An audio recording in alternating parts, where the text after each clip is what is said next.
সুপ্রিয় দর্শক, আসসালামু আলাইকুম। আপনাদের সবাইকে স্বাগত জানাচ্ছি আজকের আলোচনায়। দর্শক, ইরান নিয়ে আপনাদেরকে সবার আগে একটু সর্বশেষ পরিস্থিতি জানিয়ে দিই, তারপরে আজকের মূল আলোচনায় যাব। আলোচনা থাকবে মেইনলি ইরান কতটা প্রস্তুত, এটা একটা ব্যাপার। আর একটা বিষয় থাকবে যে আমেরিকা আসলে কি করতে যাচ্ছে। আর সর্বশেষ একটা বিষয় নিয়ে আলোচনা করব, সেটা খুবই গুরুত্বপূর্ণ, এই মুহূর্তে খুব আলোচনা হচ্ছে। সেটা হচ্ছে যে চীন নাকি আরব সাগর উদ্দেশ্য করে একটি যুদ্ধ জাহাজ পাঠিয়েছে। সেটাকে চীন ডেস্ট্রয়ার বলে দাবি করে, কিন্তু নেটো জোট বা আমেরিকা তারা বলে এটা ক্রুজার। চীনের জন্য এই ক্রুজার বা ডেস্ট্রয়ার খুবই অত্যাধুনিক একটা যুদ্ধ জাহাজ। অনেক ক্ষেত্রে বলা হয় এটা গেম চেঞ্জার। এই জাহাজটা কেন আরব সাগরে পাঠাচ্ছে চীন, সে বিষয় নিয়ে আলোপ করব। তো সবার আগে আমি ইরানের সর্বশেষ পরিস্থিতি, কি অবস্থায় ইরান, যে ইরানকে নিয়ে এত কিছু, যাকে নিয়ে যুদ্ধের ডামাডোল বাজছে, যুদ্ধের দামা বাজছে, অনেক কিছু হচ্ছে, বিশ্ব রাজনীতির পরিমণ্ডলে ইরান এখন সবকিছুর কেন্দ্রবিন্দুতে। সেই ইরান কেমন আছে সেই কথা বলি আপনাদেরকে। আমি একেবারে তাজা খবরটুকু জানাই। আপনারা সবাই জানেন হয়তো, আমার ছোট ছেলেটা ইরানে ডাক্তারি পড়ে। সে কিছুক্ষণ আগে আমার সাথে কথা বলল এবং আমি তার কাছে খুঁটে খুঁটে সমস্ত বিস্তারিত জানতে চাইলাম। তেহরানের অবস্থা কি, ইরানের পরিস্থিতি কি, ইরানের প্রস্তুতি কেমন, যুদ্ধটা যদি লাগে তাহলে ইরানের লোকজন কিভাবে দেখছে, কিভাবে মোকাবেলা করবে, তারা কিভাবে প্রস্তুতি নিচ্ছে সামগ্রিকভাবে, এবং আমেরিকা আসলে ইরানের উপর হামলা চালাবে কিনা, ইরানি কর্মকর্তারা কিভাবে ভাবছে দেখছে, ইরানের সাধারণ জনগণ তারা কি বলছে কি ভাবছে ইত্যাদি। এই সমস্ত প্রশ্নের জবাবে একের পর এক সে বলল। প্রথম কথা বলল যে ইরান একদম তেহরান, বিশেষ করে রাজধানী তেহরান, সে তেহরানে থাকে, রাজধানী তেহরান একেবারেই কাম অ্যান্ড কোয়াইট, একদম শান্ত নীরব, কোনো ঝুট ঝামেলা নেই, অ্যাজ ইউজুয়াল স্বাভাবিক জনজীবন চলছে, দোকানপাট খোলা, অফিস আদালত সমস্ত সবকিছু খোলা, সবকিছু স্বাভাবিক, গাড়ি ঘোড়া চলছে, রাস্তায় ব্যস্ততা আছে, মানে যুদ্ধ যে হচ্ছে এরকম কোনো বিষয় নেই। আমি জিজ্ঞেস করলাম, আমেরিকা যে আব্রাহাম লিঙ্কন জাহাজটা আনলো এখানে, অর্থাৎ রণতরী আনলো, বিমানবাহী রণতরী আনলো, তারপরে তার সাথে অনেক ডেস্ট্রয়ার ক্রুজার আছে, এত এত বিমান আছে, কত যুদ্ধ প্রস্তুতি, ব্যাপক সাজরব, এই অবস্থায় ইরানের জনগণ একদম শান্ত কেন, কিভাবে, আমি জিজ্ঞেস করলাম। জবাবে বলল যে ইরানিরা আসলে এগুলো খুব একটা ভাবতে চায় না, ভাবেও না।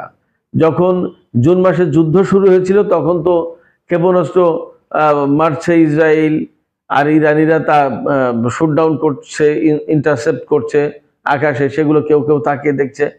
বলল যে আমরা তো করিডোরে গিয়ে জানালা দিয়ে ওগুলো দেখতাম, ইরানিরাও অনেক ক্ষেত্রে এগুলো দেখেও না, আকাশে ফুটছে, তারা নিচে দিয়ে চলছে ফিরছে, এই আর কি। তো ইরানিদের ভিতরে এই ব্যাপারে কোনো উদ্বেগ উৎকণ্ঠা টেনশন নেই।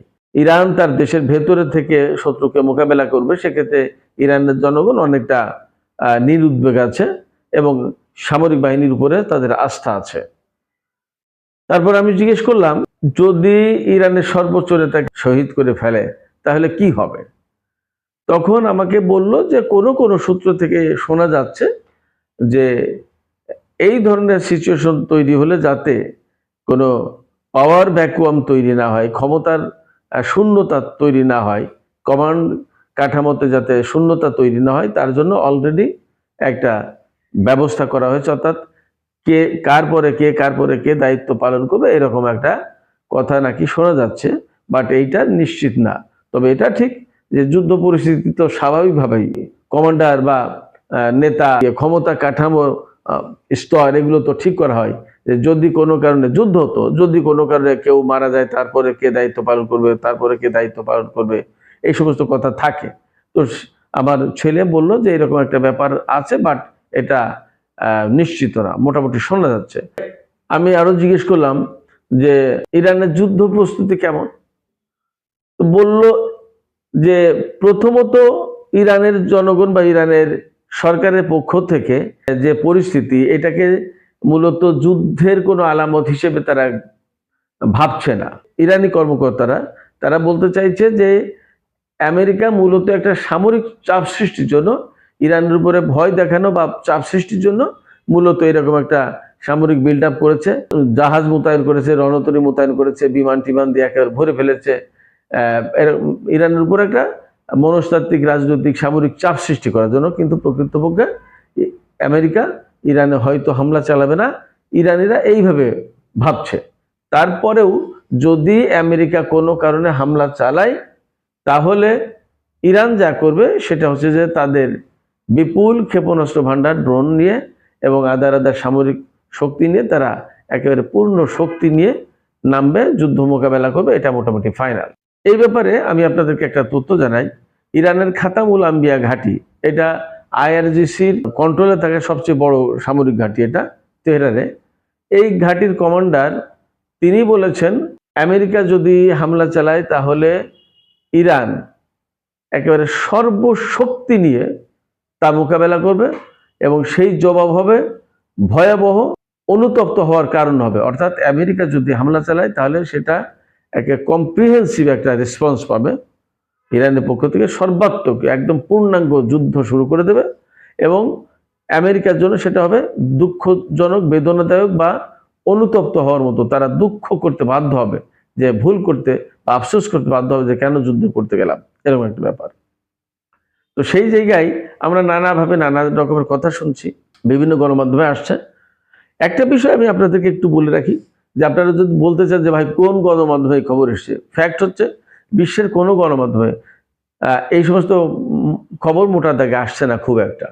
যেমন আমি আপনাদেরকে বলি, আমি রেডিও তেহরানে যেহেতু কাজ করতাম, রেডিও তেহরানের বাংলা যেটা ওয়েবসাইট পার্স টুডে, বা আমি যে সবচেয়ে বেশি কাজ করতাম যে জায়গা থেকে খবর নিতাম, ইংরেজি খবর, প্রেস টিভি, এর কোথাও গিয়ে আপনি ইরান কোথায় কি মোতায়েন করছে, আমেরিকা কি মোতায়েন করছে, যে আব্রাহাম লিঙ্কন রণতরী মোতায়েন করছেন না করছে, এই সমস্ত কোনো নিউজই নেই।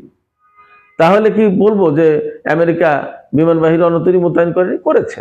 খবর আসছে, বিভিন্ন মাধ্যমে খবর এসে যাচ্ছে, টুইটার আছে, ফেসবুক আছে, আপনার টেলিগ্রাম আছে, ইউটিউব আছে, বিভিন্ন গণমাধ্যমে বিভিন্নভাবে খবর চলে আসছে। অনেক খবর গণমাধ্যমে আসে না, কিন্তু সামাজিক মাধ্যমে ঠিকই পাওয়া যায়, এরকম খবর আসছে। এর ভিতরে খবর পাওয়া গেছে যে আপনারা মনে হয় এর আগে শুনেছেন, আমেরিকা যখন অ্যারাবিয়ান সিতে অর্থাৎ ইরানের কাছাকাছি বিমানবাহী রণতরী আব্রাহাম লিঙ্কন, তার সাথে ক্রুজার, ডেস্ট্রয়ার, সাবমেরিন এগুলো মোতায়েন করেছে, এবং তখন ইরান চট করে হরমুজ প্রণালী এলাকায় তার গাদির ক্লাস এবং ফতে সাবমেরিন মোতায়েন করেছে। ফতে এবং গাদির সাবমেরিনে মূলত আপনার ক্রুজ ক্ষেপণাস্ত্র এবং টর্পেডো থাকে। টর্পেডো পানি নিচেতে যায় এবং জাহাজ ধ্বংস করার জন্য খুব কার্যকরী, আর ক্রুজ ক্ষেপণাস্ত্রগুলো তো অত্যন্ত কার্যকরী জাহাজ ধ্বংস করার কাজে, জাহাজ বিধ্বংসী ক্রুজ ক্ষেপণাস্ত্র।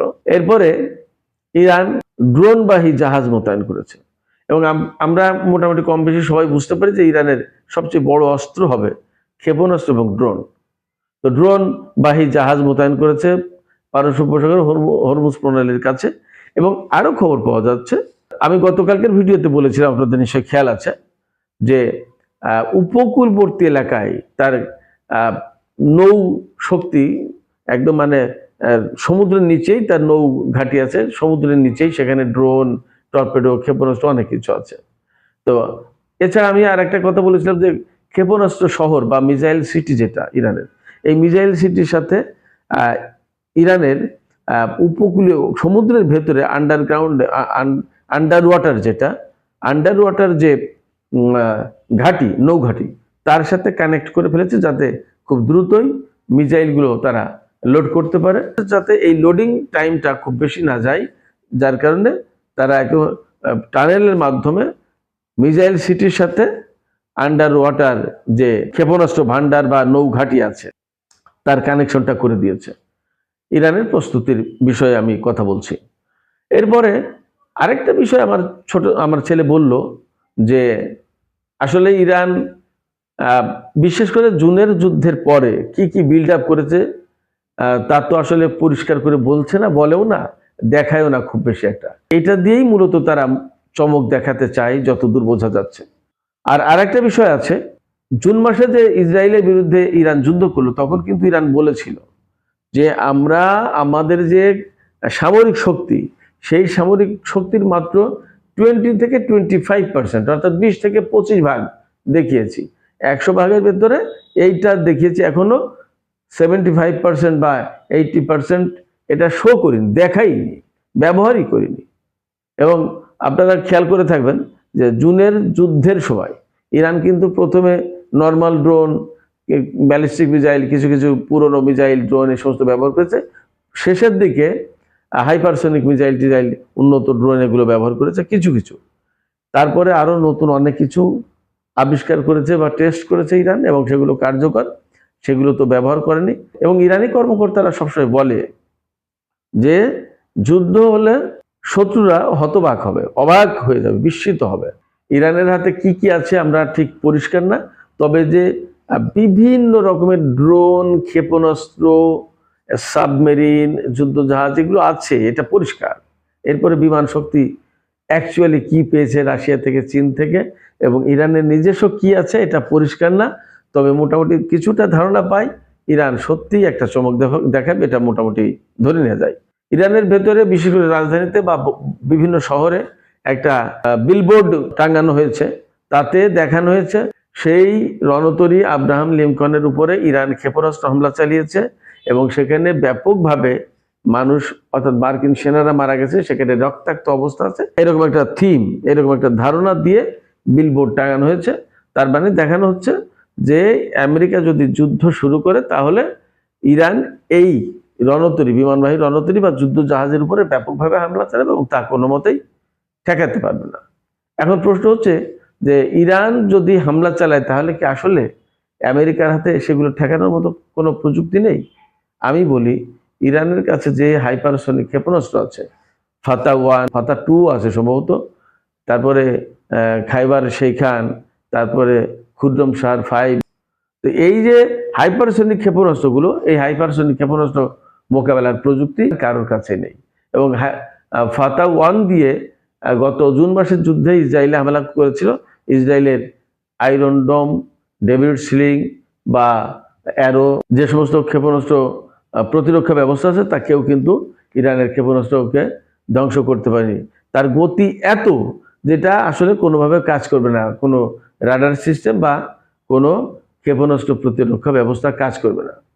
আর একটা কথা বলি, আমি আগেও বলেছি, আরামকো তেল স্থাপনায় যখন হামলা হয়েছিল বা সংযুক্ত আরব আমিরাতে যখন হামলা করেছে ইয়েমেনের যোদ্ধারা, আরো কয়েক বছর আগের কথা, যখন ইয়েমেনের সাথে সৌদি আরবের যুদ্ধ চলে, তখন আমেরিকার থার্ড বা পেট্রিয়ট ক্ষেপণাস্ত্র দিয়ে কিন্তু ইয়েমেনের যোদ্ধাদের হামলা মোকাবেলা করতে পারেনি। এই ক্ষেপণাস্ত্রগুলো মোকাবেলা করতে পারেনি। এমনকি ইরাকের মার্কিন ঘাঁটি আইন আল আসাদে যখন হামলা করেছিল, ইরান যতটা ক্ষেপণাস্ত্র মেরেছিল ততটা সেখানে আঘাত করেছিল, একটাও ইন্টারসেপ্ট করতে পারেনি।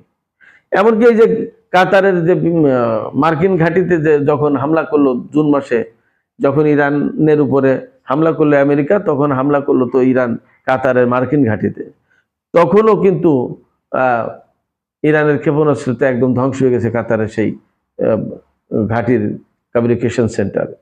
তো সেক্ষেত্রে আমেরিকা যে খুব ভালো অবস্থায় থাকবে যুদ্ধ লাগলে তা কিন্তু না। আমেরিকা কি বলছে?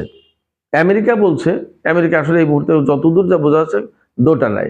আমেরিকার কর্মকর্তারা বা হোয়াইট হাউসের ভেতরে এই নিয়ে বিতর্ক হচ্ছে যে হামলা তো করা হবে, হামলার পরবর্তী রিপারকেশনটা কি হবে, ফলাফলটা কি হবে, পরিণতিটা কি হবে, ইরান কিভাবে জবাব দেবে, সেটা মোকাবেলা করা যাবে কিনা, এবং তাতে ক্ষয়ক্ষতি কি হবে, লাভ হবে কি, এই সমস্ত নিয়ে আলাপ আলোচনা হচ্ছে, ডিবেট হচ্ছে। যার কারণে হামলা হওয়ার কথা থাকলেও, সম্ভাবনা বা আশঙ্কা থাকলেও সেই হামলাটা হয়নি, এবং বলা হচ্ছে এই সপ্তাহে হামলার সম্ভাবনা কম, নেক্সট উইকে হতে পারে, সেটা মেবি মানডে, আমরা জানি না কি হবে, বাট মানডে মানে রোববার রাত হতে পারে, সেটা ওদের রোববার থাকবে, আমাদের এখানে, আমাদের এলাকায় সোমবার। তো সেক্ষেত্রে একটু বিলম্ব হচ্ছে, আবার এটা তাদের চালাকিও হতে পারে, ইরানকে বা মিডল ইস্টের যারা এই ব্যাপারে তৎপর তাদেরকে বোকা বানিয়ে হুট করে হামলা চালিয়ে দিতে পারে। এর ভিতরে নতুন আর একটা খবর আমি আপনাদেরকে জানাই। গতকালকে আলোচনা ছিল যে কারা কারা ঘাঁটি দিচ্ছে, কারা কারা আমেরিকাকে বিমান মোতায়েন বা সেনা মোতায়েন করতে দিচ্ছে, তার ভিতরে সংযুক্ত আরব আমিরাতের নাম ছিল।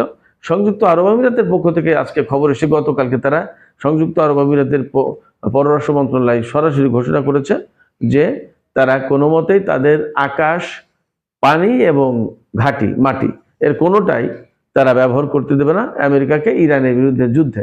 তার মানে সৌদি আরব এবং তুরস্ক তারা আমেরিকার এই হামলার বিরুদ্ধে খুব শক্ত অবস্থান নিয়েছে।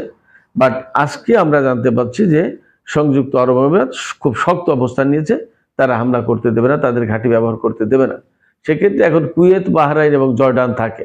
কুয়েত সাধারণত নিউট্রাল পজিশনে থাকে এরকম ক্ষেত্রে। এখন এই পজিশনে কি করতে দেবে আমরা জানি না, দেখা যাক।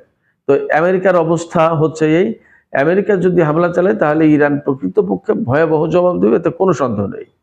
বাট আমেরিকা চাইছে, আমার ছেলে বলল যে ইরানিরা ভাবছে যে আমেরিকা চাইছে তারা উস্কানি দিয়ে এমন একটা অবস্থা তৈরি করুক যাতে ইরান হামলা করে আগে, তাহলে তারা ইরানের বিরুদ্ধে হামলার একটা অজুহাত পায়।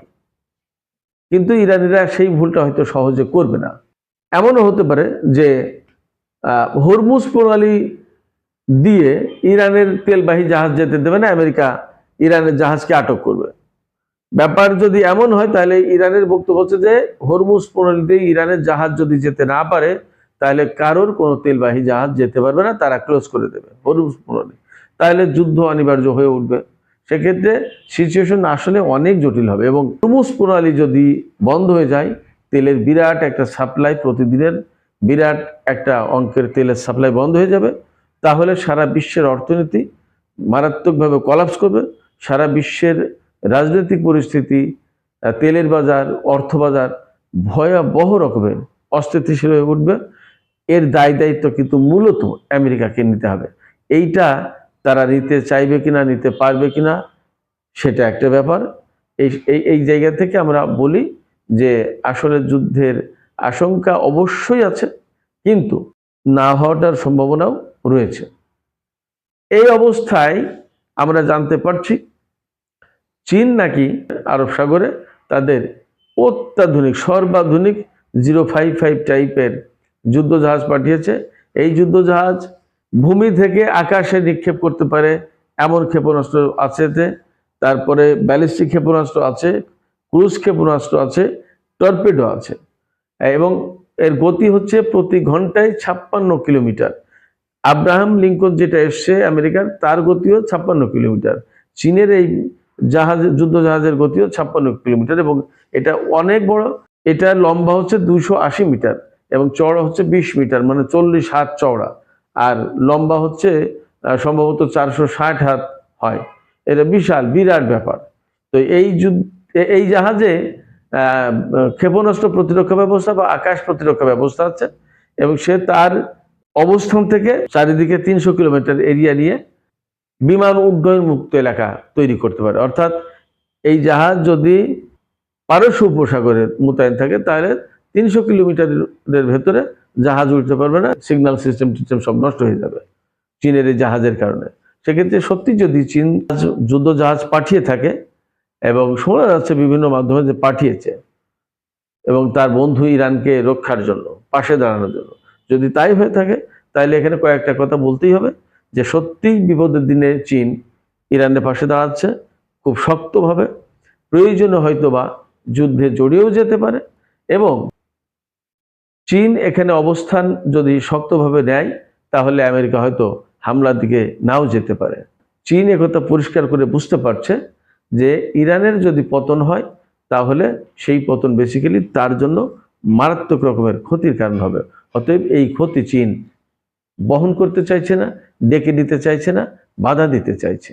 সেক্ষেত্রে পরিস্থিতি এমন হলেও হতে পারে যে ইরানকে কেন্দ্র করে চীন এবং আমেরিকা মুখোমুখি অবস্থানে দাঁড়িয়ে যেতে পারে। সুপ্রিয় দর্শক, আমি আলোচনা শেষ করব।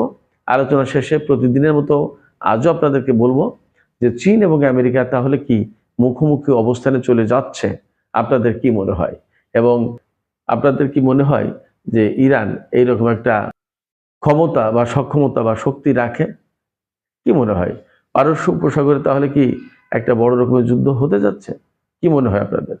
আপনারা জানিয়ে কমেন্ট বক্সে লিখবেন, আর ভিডিও লাইক কমেন্ট করবেন, শেয়ার করবেন। সবাইকে ধন্যবাদ। খোদা হাফেজ।